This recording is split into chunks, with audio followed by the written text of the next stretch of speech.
जय श्री राधे, जय श्री कृष्णा। दोस्तों, आगे मीरा की कथा आरंभ करते हैं।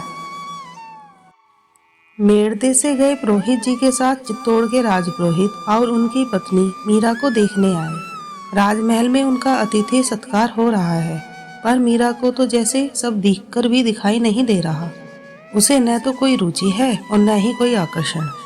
दूसरे दिन माँ सुंदर वस्त्र आभूषण लेकर एक दासी के साथ मीरा के पास आई। आग्रह से स्थिति समझाते हुए मीरा को सब पहनने को कहा। मीरा ने बेमन कहा, आज जी ठीक नहीं है बाबू, रहने दीजिए, किसी और दिन पहन लूंगी। माँ खीन होकर उठकर चली गई तो मीरा ने उदास मन से तानपुरा उठाया और गाने लगी। राम नाम मेरे मन बसियो, रसियो राम रिझाऊं माए। राम नाम मेरे मन बसियो, रसियो राम रिझाऊं माए। मीरा के प्रभु गिरधर नागर, रज चरण की पाऊं माए। राम नाम मेरे मन बसियो, रसियो राम रिझाऊं माए। भजन विश्राम कर वह उठी ही थी कि माँ और काकीसा के साथ चित्तौड़ के राजपुरोहित जी की पत्नी ने श्याम कुंज में प्रवेश किया। मीरा उनको यथा योग्य प्रणाम कर बड़े संकोच के साथ एक ओर हटकर ठाकुर जी को निहारती हुई खड़ी हो गई। रोहितायनी जी ने ऐसे रूप की कल्पना भी न की थी। वह लज्जा से सकुचाई मीरा के सौंदर्य से विमोहित हो गई और उसके प्रणाम का उत्तर आशीर्वाद भी स्पष्ट रूप से देते न बना। वे कुछ देर मीरा को एकटक निहारते ही बैठी रही। दासियों ने आगे बढ़कर चरणामृत प्रसाद दिया। कुछ समय और यूं ही मंत्र मुग्ध बैठी, फिर काकीसा के साथ चली गई। माँ ने सबके जाने के बाद फिर मीरा से कहा, तेरा क्या होगा? यह आशंका ही मुझे मार डालती है। अरे, विनोद में कहे हुए भगवान से विवाह करने की बात से क्या जगत का व्यवहार चलेगा? साधु संग ने तो मेरी कोमलांगी बेटी को बैरागन ही बना दिया। मैं अब किससे जाकर बेटी के सुख की भिक्षा मांगूं? माँ, आप क्यों दुखी होती हैं? सब अपने भाग्य का लिखा ही पाते हैं। यदि मेरे भाग्य में दुख लिखा है तो क्या आप रो रो कर उसको सुख में पलट सकती हैं? तब जो हो रहा है उसी में संतोष मानिए। मुझे एक बात समझ नहीं आती भाभू, जो जन्मा है वह मरेगा ही। यह बात तो आप अच्छी तरीके से जानती हैं। फिर जब आपकी पुत्री को अविनाशी पति मिला है तो आप क्यों दुख मना रही हैं? आपकी बेटी जैसी सौभाग्यशालिनी और कौन है जिसका सुहाग अमर है? वीर कुंवरी जी एक बार फिर मीरा के तर्क के आगे चुप हो चली गई। मीरा श्याम कुंज में अकेली रह गई। आजकल दासियों को भी कामों की शिक्षा दी जा रही है, क्योंकि उन्हें मीरा के साथ चित्तौड़ जाना है। मीरा ने एकांत पा फिर आर्त मन से प्रार्थना आरंभ की। तुम सुनो दयाल म्हारी अर्जी, तुम सुनो दयाल म्हारी अर्जी।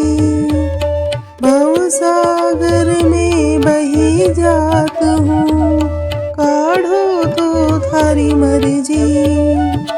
तुम सुनो दयाल म्हारी अर्जी।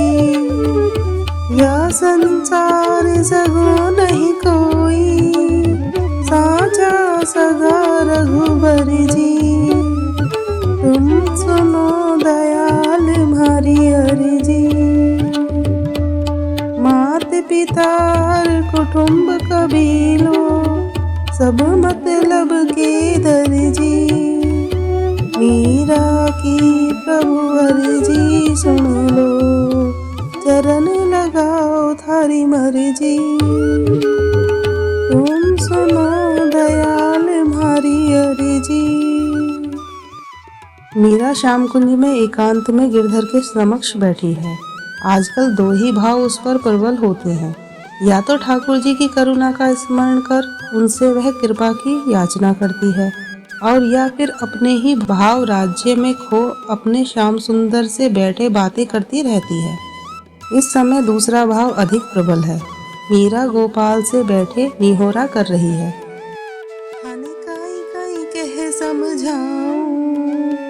मारा सांवरा गिरधारी, थाने काई काई कह समझाऊं।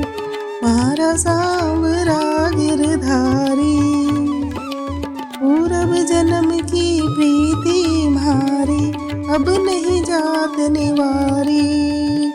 मारा सांवरा गिरधारी, सुंदर बदन जोवता सजनी, प्रीति भई छे भारी।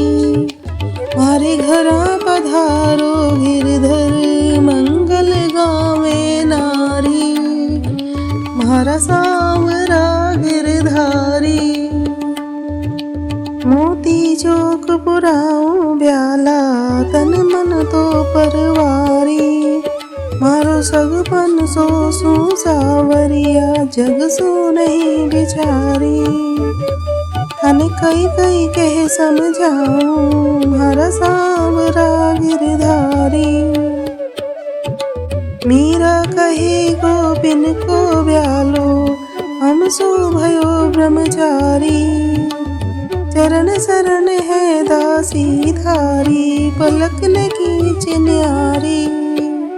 थाने काई काई कह समझाऊं, मारा सांवरा गिरधारी। मीरा गाते गाते अपने भाव जगत में खो गई। वह सिर पर छोटी सी कलसी लिए यमुना जल लेकर लौट रही है। उसके तृषित नेत्र इधर उधर निहार कर अपना धन खोज रहे हैं। वो यहीं कहीं होंगे, आएंगे नहीं आएंगे। बस इसी उहापोह में धीरे धीरे चल रही थी कि पीछे से किसी ने मटकी उठा ली। उसने अचकचाकर ऊपर देखा तो कदम पर एक हाथ में डाल पकड़े और एक हाथ से कलसी लटकाए मनमोहन बैठे हंस रहे हैं। लाज के मारे उसकी दृष्टि ठहर नहीं रही। लज्जा नीचे और प्रेम उत्सुकता से ऊपर देखने को विवश कर रहा है। वे एकदम वृक्ष से उसके सम्मुख कूद पड़े। वह चौंक कर चीख पड़ी और साथ ही उन्हें देखकर लजा गई। डर गई ना? उन्होंने हंसते हुए पूछा और हाथ पकड़कर कहा, चल आ, थोड़ी देर बैठकर बातें करें। सघन वृक्ष तले एक शिला पर दोनों बैठ गए। मुस्कुराकर बोले, तुझे क्या लगा कोई वानर कूद पड़ा है? अभी पानी भरने का समय है क्या? दोपहर में पता नहीं घाट नितांत सूने रहते हैं। जो कोई सच में वानर आ जाता तो? तुम हो ना?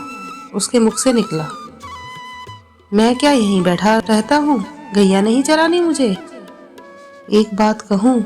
मैंने सिर नीचे किए हुए कहा। एक नहीं 100 कह, पर माथा तो ऊंचा कर। तेरो मुख ही ना दिख रो मुँह को। उन्होंने मुख ऊंचा किया तो फिर लाज ने आ घेरा। अच्छो अच्छो, मुख नीचो ही रहने दे। कह क्या बात है? तुम्हें कैसे प्रश्न किया जा सकता है? बहुत कठिनाई से मैंने कहा। तो सखी, तुम्हें मैं अप्रसन्न दिख रहे हूँ?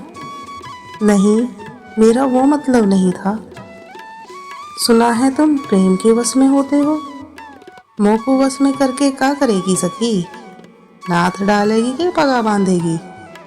मेरे वश किए हुए तेरो का काजट को है भला? सो नहीं श्याम सुंदर। तो फिर क्या? कब से पूछ रहे हूँ।